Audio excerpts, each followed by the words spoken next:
Halo pemirsa, kita berjumpa lagi dalam program Spesial Dialog, di mana kita akan membahas tema-tema menarik bersama narasumber yang spesial tentunya. Bersama saya Julita Tromenua, inilah Spesial Dialog selengkapnya.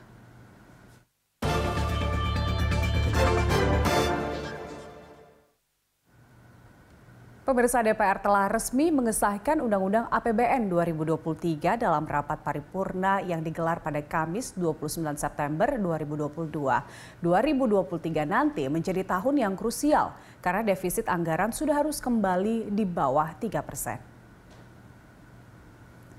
Pemerintah bersama DPR juga telah sepakat menetapkan Undang-Undang APBN tahun anggaran 2023 untuk diarahkan bagi peningkatan produktivitas nasional, serta menjaga keberlanjutan keuangan negara agar semakin kuat menghadapi guncangan di tengah ketidakpastian perekonomian global. Peran APBN sebagai instrumen untuk melindungi seluruh masyarakat juga disebut akan tetap dioptimalkan.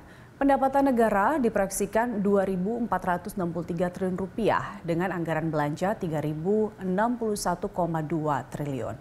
Dalam asumsi makronya, pertumbuhan ekonomi ditargetkan 5,3% di tahun 2023. Ini adalah sebuah asumsi yang menggambarkan optimisme, namun kita menyadari bersama DPR bahwa kita harus tetap waspada.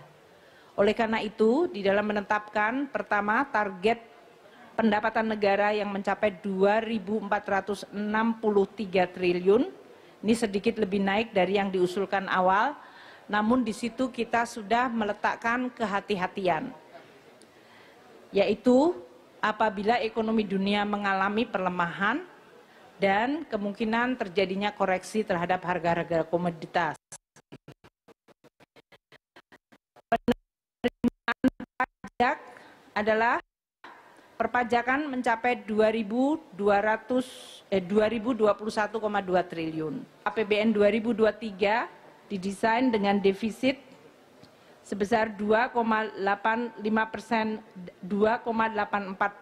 dari PDB, di mana pembiayaan. Ya pemirsa, untuk membahas mengenai APBN 2023 yang baru saja disahkan, telah bergabung bersama kita saat ini Direktur Jenderal Perimbangan Keuangan Kementerian Keuangan, Bapak Astera Primanto Bakti atau sering disapa Pak Prima. Selamat siang Pak Prima, apa kabar? Selamat siang Mbak Julita, alhamdulillah baik. Baik, Pak Prima, kita sudah mengetahui ya bahwa APBN 2023 sudah disahkan. Kita ingin tahu kemana fokus utama arah kebijakan anggaran ini tahun depan, apalagi kita tahu juga Indonesia masih belum sepenuhnya pulih dari dampak pandemi, Pak. Baik, terima kasih. Pertama, saya ingin mengecho apa yang tadi sudah disampaikan oleh Bu Menteri Keuangan ya di sebelumnya, bahwa moodnya untuk tahun 2023 ini adalah optimis, tapi kita tetap waspada. Optimis karena kita melihat capaian-capaian yang ada, baik di tahun 2022 maupun proyeksi-proyeksi yang ada di tahun 2023, ini bisa mendukung kondisi bahwa kita masih tetap bisa optimis. Sementara di sisi lain, ya dengan adanya pergerakan ekonomi dunia, ekonomi global, di mana saat ini kita lihat bukan hanya pandemi COVID, ya pandemi COVID-nya sudah mulai berubah mode, tapi sekarang geopolitik dan juga kondisi global yang ditandai dengan berbagai ketidakpastian. Salah satunya misalnya adanya inflasi yang tinggi, kemudian adanya pengetatan likuiditas, ya, dan juga tingkat suku bunga yang sudah mulai disesuaikan oleh berbagai negara, serta adanya potensi krisis untuk utang secara global. Karena itu nanti akan berpengaruh terhadap currency dan tentunya nanti juga ada potensi stagflasi. Oleh karena itu, maka APBN kita ini sekarang betul-betul disiapkan sebagai shock absorber. Jadi kalau ada mobil itu ada shock absorber yang fungsinya ini untuk meredam getaran, ya, di mana berbagai kemungkinan getaran yang masuk ke ekonomi ini berusaha untuk diredam. Caranya gimana? Ya tentunya kita lihat tadi sumbernya. Ya, yang pertama bagaimana kita mengendalikan inflasi dan menjaga daya beli masyarakat. Kemudian yang kedua adalah menjaga momentum pemulihan karena moodnya tadi seperti kami sampaikan ya, COVID-19 sudah mulai turun, berubah mood. Nah, ini juga pemulihannya ini bisa kita gunakan untuk melakukan berbagai reformasi khususnya di bidang SDM dan bidang kesehatan. Baik. Kemudian juga kita menjaga kesinambungan daripada belanja-belanja prioritas. Ya. Kita tahu sekarang kita punya prioritas yang tentunya ini adalah tujuannya adalah untuk penguatan produktivitas ya daripada belanja yang ada dan memperkuat fondasi ekonomi nasional. Nah, ketiga hal tersebut ini bisa dilakukan dengan melakukan dua sisi. Dari sisi penerimaannya diperbaiki ataupun diperkuat, dan dari sisi belanjanya juga semakin dibuat yang presisinya tinggi.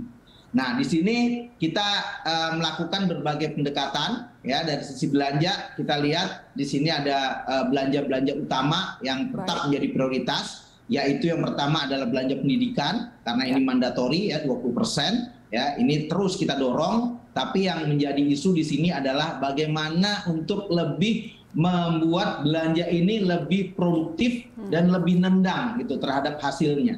Ya, terhadap perbaikan SDM di Indonesia. Kemudian yang kedua adalah belanja kesehatan.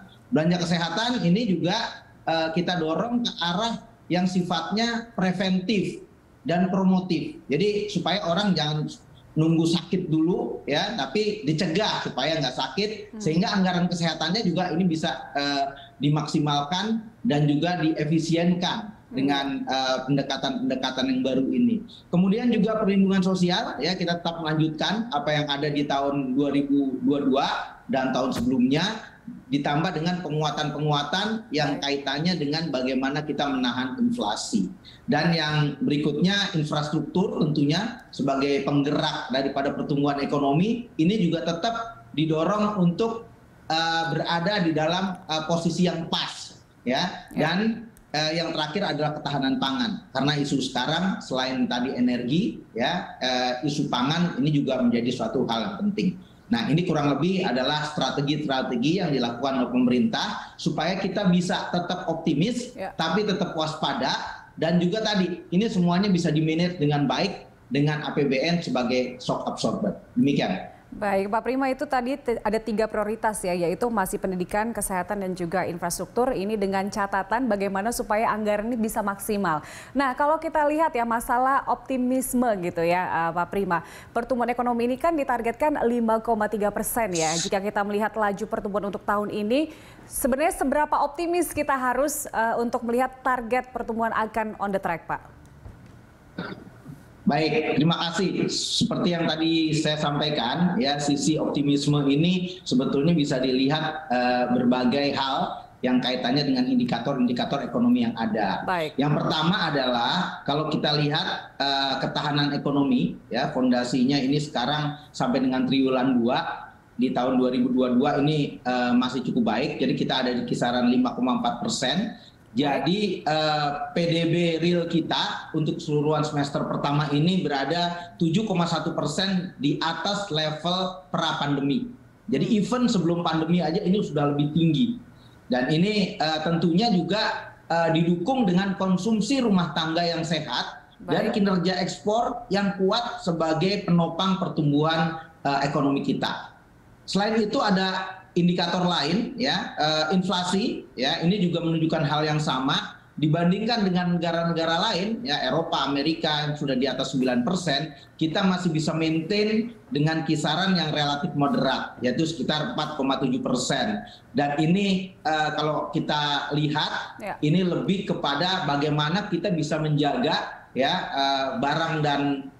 barang-barang yang tentunya tadi menjadi penyebab inflasi ini bisa di-manage dengan baik. Dan ini juga merupakan suatu modal.